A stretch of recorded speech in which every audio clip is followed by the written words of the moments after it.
आदरणीय राजनाथ सिंह जिंदाबाद। बोलिए भारत माता की। बहुत बहुत धन्यवाद।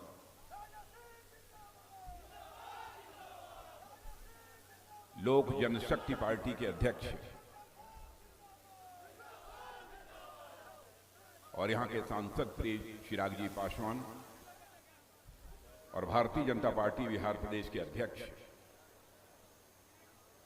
और बिहार के उप मुख्यमंत्री श्री सम्राट जी चौधरी और बिहार के हमारे दूसरे उप मुख्यमंत्री श्री मान विजय कुमार जी सिन्हा, यहां के आपके चिर परिचित प्रत्याशी अरुण जी भारती, मंत्री बिहार सरकार श्री हरीश सहनी जी, श्री राजू तिवारी जी प्रदेश अध्यक्ष लोजपा, सुश्री श्रेयसी सिंह विधायक जमुई, श्री हुलास पांडे पूर्व विधायक पार्षद सह बिहार संसदीय बोर्ड अध्यक्ष, श्री जीवन सिंह जिलाध्यक्ष लोजपा, श्री कन्हैया सिंह जी, श्री शैलेंद्र महतो जी जिलाध्यक्ष जदयू।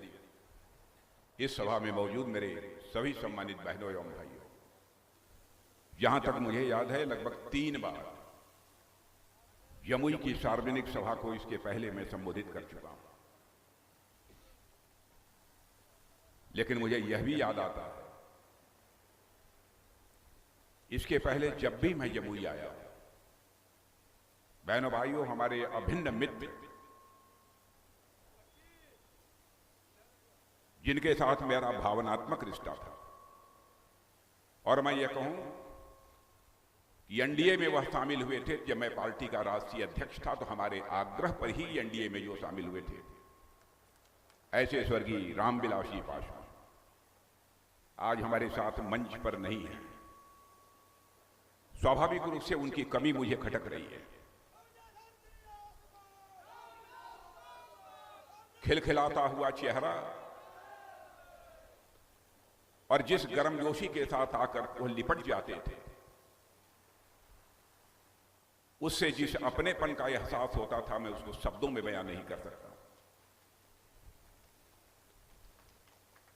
लेकिन जो प्रकृति का शाश्वत नियम है, दुनिया की कोई ताकत उसे नहीं बदल सकती है। जो आया है सभी को जाना है। लेकिन रामविलास जी पासवान अपनी विरासत के रूप में जो चिराग पासवान को देकर गए हैं, बहनों भाइयों, मैं कहूंगा कि आपका चिराग पासवान यह साधारण नौजवान नहीं है, बल्कि मैं चिराग पासवान के बारे में यह कहना चाहूंगा कि एनडीए की एनडीए की पिच का वह रन हीटर है। जितने रन की जरूरत होगी वह उतने रन बनाने की क्षमता आपका चिराग पासवान रखता है।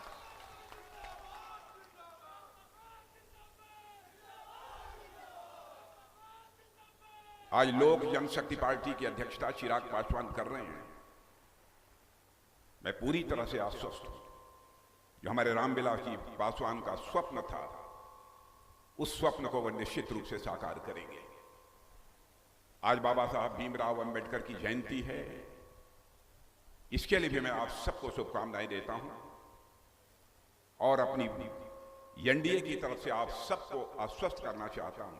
इस संविधान के रचयिता, समरस समाज के निर्माण का एक अवधारणा देने वाले ऐसे महापुरुष ने जो कुछ भी भारत के लोगों से अपेक्षा की थी, उसे कोई पूरा कर सकता है बहनों भाइयों, तो केवल एनडीए के लोग पूरा कर सकते हैं और कोई नहीं पूरा कर सकता। और साथ ही साथ आज नवरात्रि का शुभारंभ है। इस नवरात्रि की शुभारंभ की भी मैं आप सबको हार्दिक शुभकामना देता हूं। आज यदि मैं आप सबके बीच आया हूं तो यहां पर मैं अरुण भारती के लिए आया। अरुण भारती वैसे तो पहले भी काम करते रहे होंगे राजनीतिक क्षेत्र में, लेकिन प्रत्याशी के रूप में पहली बार वह चुनाव के मैदान में उतरे। अरुण भारती को बोलते हुए मैं सुन रहा था। इतना तो अरुण भारती के बारे में जिस नतीजे पर मैं पहुंचा हूं, मैं कह सकता हूं अरुण भारती एक विनम्र है, एक शालीन व्यक्ति हैं, और सांसद बनने के बाद प्रभावी तरीके से जैसे भी एक सेवक के रूप में भूमिका निभानी चाहिए, इस क्षेत्र की जनता के लिए सेवक की भूमिका निभाएंगे। मेरे बहनों भाइयों, आप लोगों ने 2014 में मोदी जी के नेतृत्व में सरकार बनाई, 2019 में भी सरकार बनाई। आज यह मैं ही नहीं कह रहा, हमारे सम्राट जी चौधरी ही नहीं कह रहे, विजय सिन्हा जी ही नहीं कह रहे, चिराग पासवान ही नहीं कह रहे, सारी दुनिया बोल रही है कि अब तीसरी बार भी भारत का प्रधानमंत्री यदि कोई बनने जा रहा है तो उस शख्स का नाम है नरेंद्र मोदी। और मैं आपको जानकारी देना चाहता हूं कि दुनिया के दूसरे देशों के लोगों ने अभी से अगले वर्ष के लिए हमारे प्रधानमंत्री का समय लेना प्रारंभ कर दिया है, अपने देशों में उनको ससम्मान आमंत्रित करना प्रारंभ कर दिया। सामान्यतः जब चुनाव होते हैं तो एक अस्थिरता का माहौल होता है, यह संदेह बना रहता है कि पता नहीं उस देश में किसकी सरकार बनेगी नहीं बनेगी, कुछ नहीं कहा जा सकता। लेकिन मोदी जी का जहां तक सवाल है, उनको अब भी लोग यह मान लिए हैं, चुनाव तो यह औपचारिकता है, मोदी जी को देश की जनता ने अपना पुनः तीसरी बार चुनने का मन बना लिया है, अब सारे दुनिया ने स्वीकार कर लिया। और बहनों भाइयों, इस सच्चाई को भी आप स्वीकार करेंगे। और मैं प्रेस के दोस्तों से भी कहना चाहता हूं, तथ्यों से परे यदि हमारी कोई भी बात हो तो आप उसको अखबार के पन्नों पर लिख देना, हमारी गलती होगी तो मैं इसे स्वीकार करूंगा। लेकिन यह बात मैं इसलिए कह रहा हूं कि जिंदगी में हमने राजनीति की है तो जनता के आंखों में धूल झोंक कर नहीं राजनीति की है, बल्कि जनता की आंखों में आंख डालकर राजनीति की है। बहनों भाइयों, हमारी एनडीए का चरित्र यह रहा है कि जो हम लोगों ने कहा है वो अक्षरशः उसका पालन किया है। हमारे घोषणा पत्रों को उठाकर भी तो कोई देख ले, हमने क्या कहा था, क्या किया है कि नहीं किया है। जो कहा था सब किया है। हमने धारा 370 समाप्त करने की बात कही थी, चुटकी बजाकर संसद के दोनों सदनों में बहुमत मिलने के साथ ही धारा 370 समाप्त कर दिया। हमने कहा था हम आएंगे तो अयोध्या की धरती पर भव्य राम का मंदिर बंद कर रहे हैं। लोग ये कहते थे, आप लोग नारा लगाते हो राम लला हम आएंगे, मंदिर यहीं बनाएंगे, लेकिन तारीख नहीं बताएंगे। बहनों भाइयों, यह आरोप लगाने वाले लोगों से मैं कहना चाहता हूं, वह तारीख 22 जनवरी आ गई जबकि हमारे देश के प्रधानमंत्री मोदी जी ने भगवान राम की प्राण प्रतिष्ठा कर दी। और बहनों भाइयों, मैं कहना चाहता हूं, एक शुभ संकेत है, नवरात्रि का पर्व चल रहा है और मैं बहुत सोच समझ कर और नाप तौल के यह मैं कहना चाहता हूं, यह शुभ संकेत है।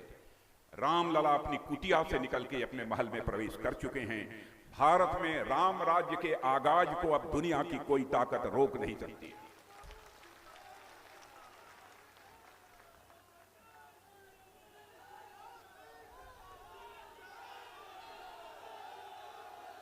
और मेरे बहनों भाइयों, राम राज्य किसे कहते हैं?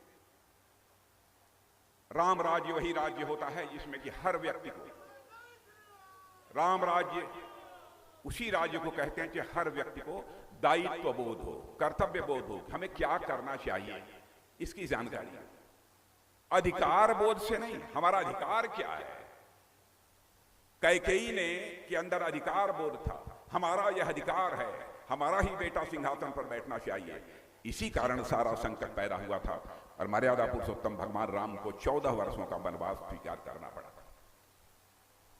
हम उस राम राज्य की बात कर रहे हैं जिसमें कि हर हमारा भारत का नागरिक, उसके अंदर यह भाव पैदा हो, हमें भारत माता का मस्तक सारी दुनिया में ऊंचा करना है। जिस दिन यह भाव पैदा हो जाएगा, भारत में राम राज्य उसी दिन आ जाएगा। बहनों भाइयों, मैं दावे के साथ कहता हूं।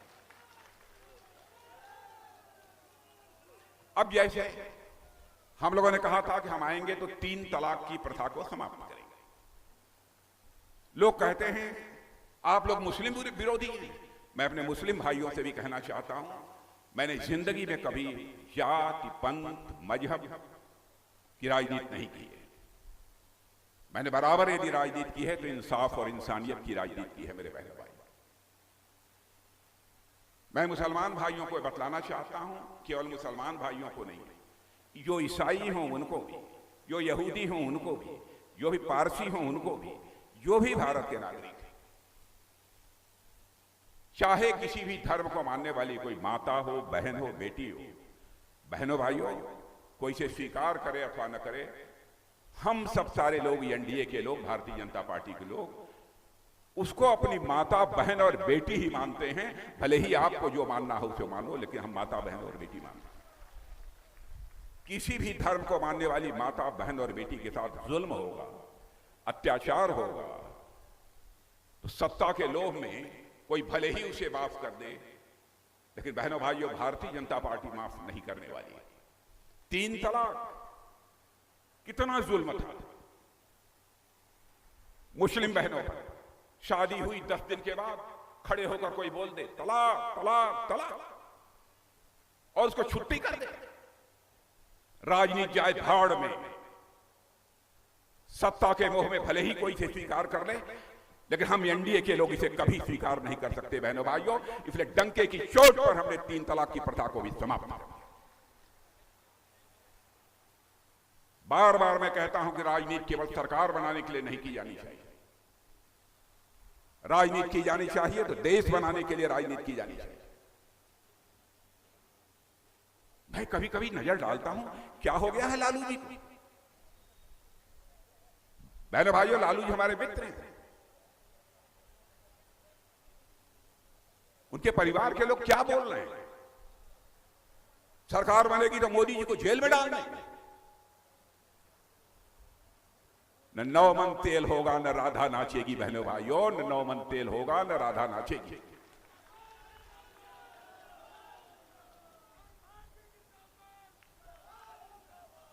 जो लोग खुद ही जेल में हो, कोई बेल पर हो, वो मोदी जी को जेल भेजे।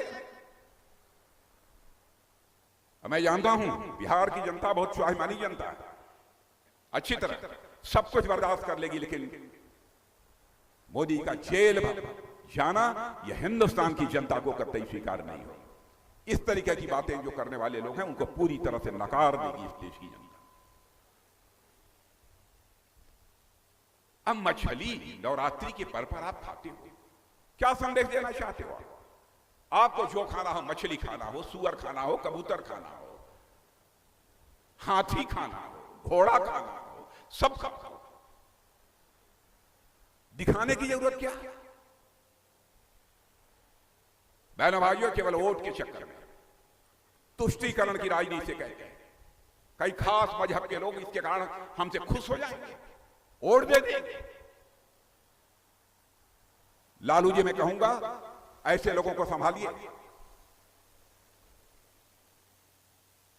राजनीति केवल वोट लेने के लिए नहीं होनी चाहिए। राजनीति का मतलब होता है, राजनीति 2 शब्दों को मिलाकर बना हुआ है, राज और नीति। नीति या संस्कृत के नए धातु से बना, जिसका अर्थ होता है ले जाना, किशोर ले जाना, सन्मार्ग की ओर ले जाना। ऐसा राज जो समाज को सन्मार्ग की ओर ले जाने का काम करे, ऐसी व्यवस्था, ऐसी नीति, उसे ही हम राजनीति कहते हैं। लेकिन ये राजनीति शब्द जैसे लगता है अपना अर्थ भी खो बैठा है, भाव भी खो बैठा है। क्या क्या वादे इन लोगों ने किए थे आपसे? आरजेडी और कांग्रेस ने हमारी यहां सरकार बन जाएगी, 10 लाख लोगों को नौकरी दे दें। मैं बच्चों आपसे पूछना चाहता हूं, आप जितने खड़े हो, एक को नौकरी इन लोगों ने दी है कि नहीं दी है? नहीं दिया है तो हाथ उठाकर बताओ, दिया है कि नहीं दिया? बराबर जनता की आंखों में धूल झोंक कर उनका समर्थन इन लोगों ने हासिल करने की कोशिश की है। बहनों, यह कहते हैं कि हम बड़े पिछड़ों के पक्षधर हैं।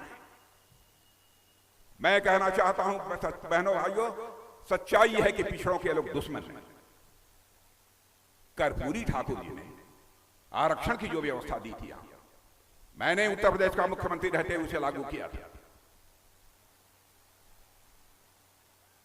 उनके प्रति इनके मन में कोई सम्मान का भाव नहीं था।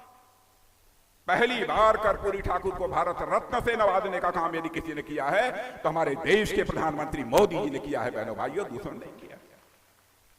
ओबीसी कमीशन बना था, ओबीसी कमीशन को संवैधानिक दर्जा मिलना चाहिए, लंबे समय से मांग हो रही थी, लेकिन उस पर भी इन लोगों ने कभी ध्यान नहीं दिया और अपने को पिछड़ों का मसीहा साबित करने की कोशिश करते हैं। बहनों भाइयों, ऐसे लोग केवल अपना घर बनाने के लिए राजनीति करते हैं, अपना परिवार बनाने के लिए राजनीति करते हैं, लेकिन हम लोग केवल घर और परिवार बनाने के लिए राजनीति नहीं करते हैं, हम देश बनाने के लिए राजनीति करते हैं। मेरे बहनों, इन लोगों ने तमाशा बना दिया है।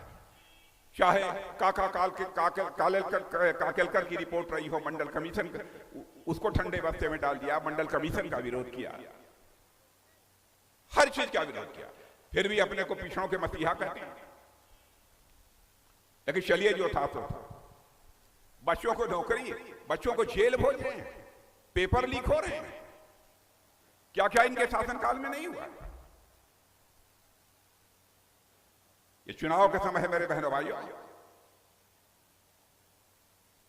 इन सारी हरकतों का मुंहतोड़ जवाब दिया जाना चाहिए। मैं आप सबसे निवेदन करना चाहता हूं, क्योंकि मैं इस धरती की विशेषता को जानता हूं। ये धरती की, बिहार की धरती की विशेषता है।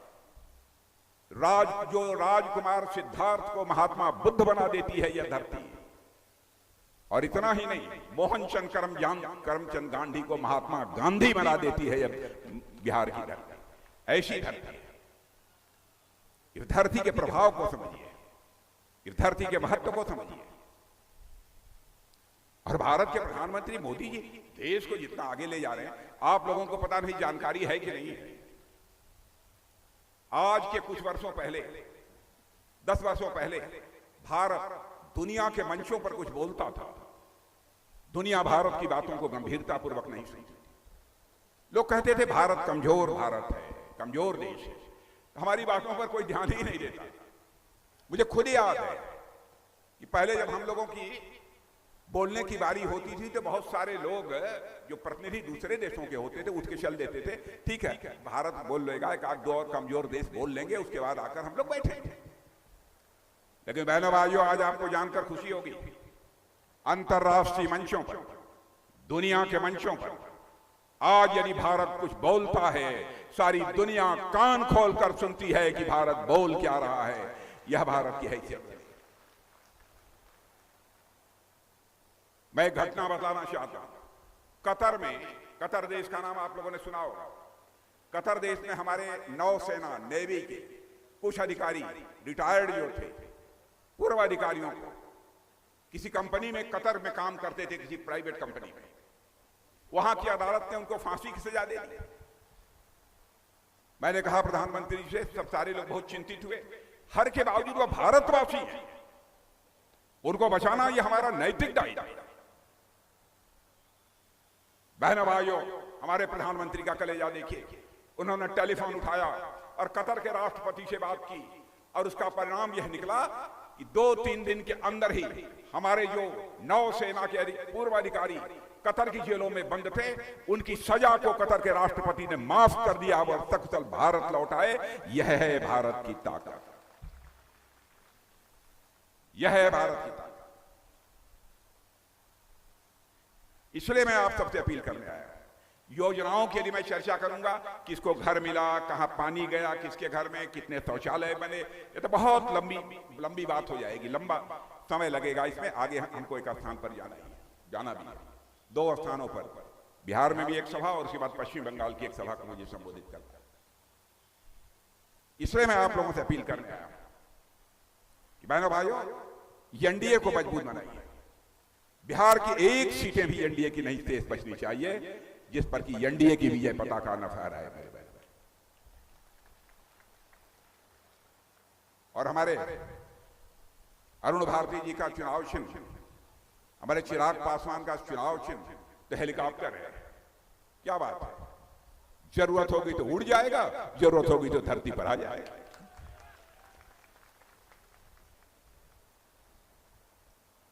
तो उस पर मुहर लगाइए और भारी मतों से उनको विजय दिलाइए। और आज जो चुनावी घोषणा पत्र जारी हुआ है, मैं बिहार के लोगों को बतलाना चाहता हूं, जिनको किन्हीं कारणों से, क्योंकि ग्राम प्रधान भी गलती कर सकते हैं, कुछ लोगों का घर बनवा देते हैं, हाँ साहब इनको पैसा मिलना चाहिए, कुछ के बारे में कहते हैं नहीं मिलना चाहिए, कहीं नल लगना चाहिए, नहीं लगना चाहिए। इस प्रकार के भी भेदभाव स्वाभाविक रूप से गांव में होते हैं, क्योंकि मैं भी शहर का नहीं, मैं भी गांव का रहने वाला हूं। मैं जानता हूं जिनको अब तक पक्की छत नहीं मिली है उनको पक्की छत मिलकर रहेगी, आपको यकीन दिला देना। जिनके घर में नल से पानी नहीं पहुंचा है, पानी पहुंच कर रहेगा, यह भी आपको विश्वास दिला कर। यहां 70 साल की उम्र का कोई है? 70 साल से उम्र जिनकी अधिक, जो हाथ उठाइए। और इधर भी आप भी हैं, या जो सभी लोग हाथ उठा दीजिए। अच्छा, आप भी हैं। आप सभी लोग आश्वस्त रहिए, सरकार हमारी बनने दीजिए। सरकार बनने के ध्यान से सुन लीजिए, सरकार बनने के 1 महीने के अंदर आयुष्मान भारत की योजना, आप चाहे किसी जाति के हो, किसी भी धर्म के हो, सबको 5 लाख रुपए तक का मुफ्त इलाज आपका किया जाएगा। पति और पत्नी दोनों 70 से ऊपर हैं तो दोनों का 5 लाख रुपए तक का मुफ्त इलाज किया जाएगा। यह जुलाई से सिलसिला प्रारंभ होगा।